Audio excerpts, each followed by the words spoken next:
It was a famous hidden city of the First Age. Founded by one of the great leaders of the elves, it would long stand as the last great threat to the Dark Lord Morgoth. So long as it stood, Morgoth would know fear, and ever would Morgoth seek its destruction. Today on Nerd of the Rings, we cover the history of Gondolin. In the northern lands of Beleriand, there lay a round valley called Tumladen, which is surrounded by the Eärendil, or encircling mountains. In the earliest days of Arda, this valley was a great lake, but was emptied into the river Tirion, leaving behind a green plain. The passage from which the lake drained created what would be the only entrance into the valley, the secret path of Orfalk Ekor. This unique geological feature would go undiscovered for quite some time. Finally, in the year 53 of the First Age, the elf lord Turgon would discover Tumladen with the guidance of the Vala Ulmo, the Lord of Waters. 3 years prior, Ulmo had appeared to Turgon and his cousin Finrod separately in dreams, guiding them to found secret realms. Finrod would found the realm of Nargothrond. Upon seeing the valley of Tumladen and a great hill in its center, the hill of Amon-Gwareth, Turgon would plan the construction of his own hidden city. Turgon returns to his home in Nevrast to begin planning his city, though he would not move toward this goal until 11 years later. In the aftermath of the Dagor Agreleb, a battle where the elves defeat Morgoth, Turgon begins to feel an unquiet in his heart, and taking his most skilled craftsmen, he goes to the hidden valley and the construction begins. They build the city upon Amon-Gwareth, in remembrance of the elven city of Tirion in Valinor, which was likewise built upon a hill. Turgon would mostly continue to dwell in Nevrast over the next 52 years as his city is constructed. The construction itself protected by companies of elves, but also the power of Ulmo. Finally, in 116 of the First Age, the city is completed, and Turgon gives it the name Ondolinde, meaning Rock of the Music of Water, in honor of its fountains. However, it is more commonly known by its Sindarin name, Gondolin, the Hidden Rock. Before he leaves Nevrast, Turgon is visited once more by Ulmo, who says, "Now thou shalt go at last to Gondolin, Turgon, and I will maintain my power in the Vale of Tirion, and in all the waters therein, so that none shall mark thy going, nor shall any find there the hidden entrance against thy will. Longest of all the realms of the Eldalie shall Gondolin stand against Melkor. But love not too well the work of thy hands, and the devices of thy heart, and remember that the true hope of the Noldor lieth in the west, and cometh from the sea. Thus it may come to pass that the curse of the Noldor shall find thee too ere the end, and treason awake within thy walls. Then they shall be in peril of fire, but if this peril draweth nigh indeed, then even from Nevrast one shall come to warn thee." Turgon's people would leave Nevrast and enter the valley secretly in separate companies, rather than as a large single group. Even after their arrival, the people of Gondolin would continue work on the city, until it was said to rival even Tirion itself in its greatness and beauty. It is known for its high white walls and the king's great tower. Within Turgon's court there stood 2 trees made by the king himself. They are called Glingal and Belthil, and are made in the image and in remembrance of the 2 trees of Valinor. The elves would have a great friendship with the eagles of Manwë, who lived in the encircling mountains. Thanks to the siege of Angband, which came after the Dagor Agreleb, Gondolin was able to grow in peace for 200 years. However, in 316 of the First Age, Turgon's sister Eärendil grew tired of her life within the valley and chose to leave the city against her brother's wishes. They would not hear of Eärendil for over 80 years, causing the city to fall into a sorrow. Eärendil, however, would return in the year 400 of the First Age. With her was her son, Maeglin, for they had fled from his father, Eöl the Dark Elf. Turgon welcomes them home to Gondolin, and Maeglin is enamored with the city after his life in the small forest of Nan Elmoth. However, Eärendil would follow his wife and son to Gondolin, and, captured near the entrance, he is taken to the king. After Turgon explains that no visitor of Gondolin is allowed to leave, Eärendil refuses and claims to choose death for both himself and his son, as he throws a poisoned dart at Meglin. However, Eärendil shields her son, and having been struck by the dart, she would fall ill from the poison and die. For this evil deed, Eärendil is taken to the top of the walls of the city, where he yells to Meglin, "Here may you yet die the same death as I." And with those final words, Eärendil is cast from the high wall to his death. For his part, Turgon welcomes his sister's son into his realm, where Meglin would grow to become a lord of Gondolin. But it is said that amid all the bliss of that realm, a dark seed of evil was sown. The siege of Angband, which had kept peace in the north of Beleriand for many long years, would be broken in 455 with the Battle of Sudden Flame.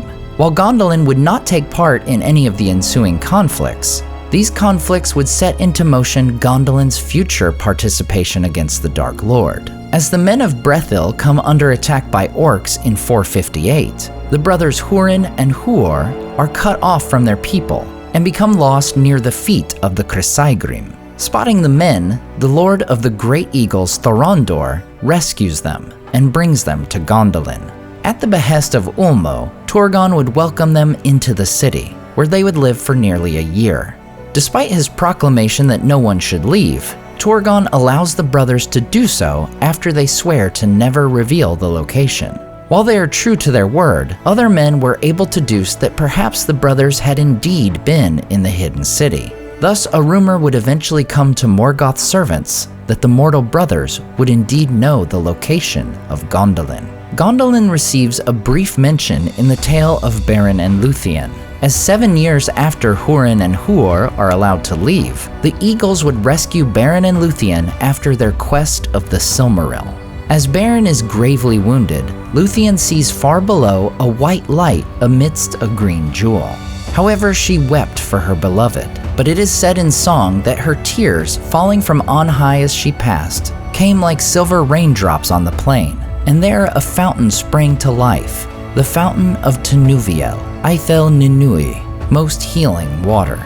Thus, this great city known for its fountains would see a new fountain arise upon the plain of Tumladen, the fountain of Tenuviel, whose waters would have healing powers so long as it lasted.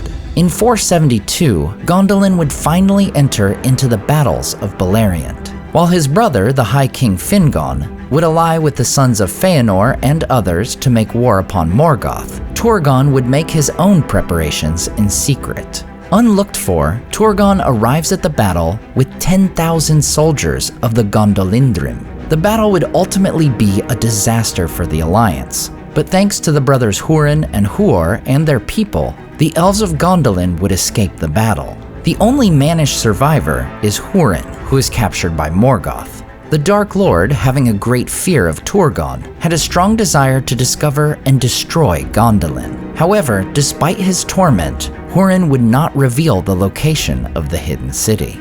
After Meglin returns from the Nirnaeth Arnoediad, he constructs the Gate of Steel, the last of the 7 gates of Gondolin. These great gates were spaced along the entry road from the secret entrance to the city of Gondolin itself. The first is the Gate of Wood, placed at the end of the secret passage. The second gate in the ravine is the Gate of Stone, half a league from the Gate of Wood. It had 2 stone towers with a wall between. The third is the Gate of Bronze, which had 3 towers, was roofed, and clad in bright copper. It also featured many red lamps, which caused the copper and bronze to shine like fire. Its company of guards is larger than those preceding it, and they carried red-bladed axes while wearing mail which glowed like dull fire. The fourth gate is the Gate of Withrin Iron, which has 4 towers and spans the highest point of the canyon. Between the 2 middle towers was an image of Thorondor himself. The Gate of Silver is 5th, made of a wall of white marble with a silver door. Above the gate is an image of the white tree of Telperion, the silver of the 2 trees. Behind the gate was stationed 200 archers in silver mail and white-crested helms. The Gate of Gold is 6th, and last of Turgon's original gates. There are 6 orbs atop the wall, while in the center there is a pyramid with an image of Laurelin, the golden of the 2 trees. Beyond its gate lay 300 archers in gilded mail bearing longbows. Finally, Meglin's Gate of Steel, which is like a great steel fence across the Orfalk Ekor. It has 7 needle-like pillars of steel, and between them are 7 crossbars of steel, with 49 vertical rods. High above the central pillar is an image of the helm of Turgon, who is now High King of the Noldor. Stationed at this final gate is a host of the army of Gondolin, with representatives of each of the guards of the 6 gates before it. With Morgoth's conquest of the north marching on, a warning would come to Turgon to avoid disaster for Gondolin. As he had promised, Ulmo sent a messenger with a warning to the king. Thus the man, Tuor, comes to Gondolin, wearing Turgon's own armor he had left behind in Vinyamar. However, in his pride and love of his city, Turgon ignores the warning. For his part, Turgon welcomes Tuor to live in his city, and Tuor would come to fall in love with and marry the king's daughter, Eärendil, and together they would have a son, Eärendil. Though he had ignored Ulmo's warning, Turgon did remember Ulmo's warning from centuries earlier, and came to fear treason. He orders the 7 gates to be closed and forbids anyone from leaving the city. However, Morgoth's first clue as to Gondolin's location would come from outside the city.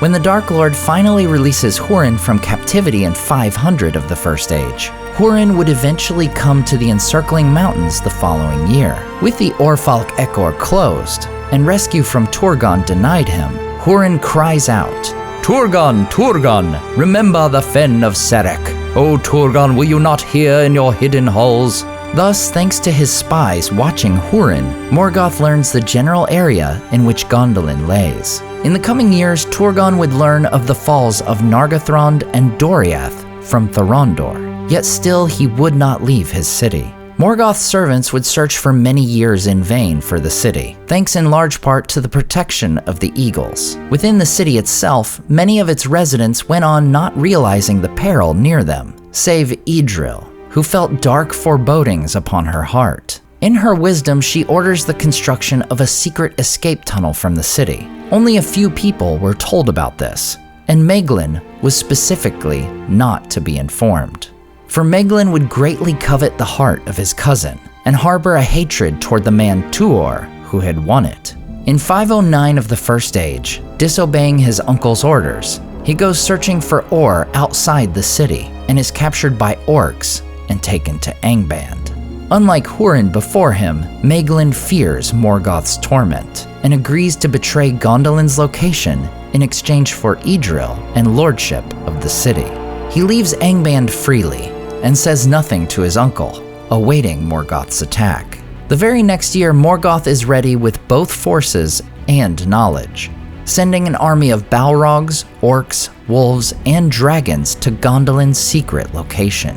They cross the northern mountains and lay siege to the city. Turgon himself would fall in battle. The elf lord Ecthelion would fight Gothmog, the lord of Balrogs, and ensure their mutual destruction. And Meglin would attempt to kill the 7-year-old Eärendil and take Eärendil by force. However, Tuor intervenes, saving his family and causing Meglin to fall from the wall to his death, fulfilling the curse of his father. Tuor and Eärendil gather as many survivors as possible, taking them to Eärendil's secret path. Amidst their escape, they are ambushed by a company of orcs and a Balrog. While the great eagles attack the orcs, the elf lord Glorfindel fights the Balrog alone so the refugees could make their escape. Like Ecthelion and Gothmog, Glorfindel and his enemy are both killed as they plunge into the abyss below. Thus falls the great city of Gondolin. Its great fountains, including the Fountain of Tinuviel, are destroyed in the ruin, and the greatest city of elves ever to be is no more. While Morgoth's long-coveted deed is complete, the escape of Eärendil would lead to his sailing to the west, convincing the Valar to intervene and bring about Morgoth's own downfall. While the wondrous city of Gondolin would lay in ruin and pass to legend, it would be remembered far into the Third Age, over 6,000 years after its fall. In 2941 of the Third Age, Thorin's company would discover 3 blades of Gondolin in a troll hoard. Among them, the dagger, later known as Sting, the sword Orcrist, and the sword of Turgon himself, Glamdring. The realm would be mentioned 3 times in the pages of The Lord of the Rings. At his council in Rivendell, Elrond tells of his father, Eärendil, who was born in the Great Realm. Gimli would sing the Song of Durin, telling of the ancient days of Khazad-dûm, which existed even in the days of Gondolin. And finally by Galadriel, as she tells of her time crossing into Eriador and fighting the Long Defeat. While many great realms of the elves would come both before and after, arguably none were so marvelous as the hidden city of Gondolin. In Tolkien's earlier writings, he laid out 12 houses of Gondolin, each with different symbols and actions during the fall. We'll cover those in a later video where we dive deep into the Battle of the Fall of Gondolin. So make sure you hit subscribe so you don't miss it. As always, I want to say a huge thank you to all my Patreon and YouTube supporters who make this channel possible. Tom DeBombadil19, Lissamy the Cinda, Rabbi Rob Thomas, Charles Leisure, CCDC Red Team, Joe Tepper, Leo Vittori, Sky Carcass, Slide Belts, Dane Ragnarsson, Berto Berg, Graham Derricott, The Dark-Haired One, Wyland, Micah Wu, and Debbie. If you enjoyed the artwork in this video, check out the artists in the description to purchase prints of their great work for yourself. Thanks so much for watching, and we'll see you next time on Nerd of the Rings.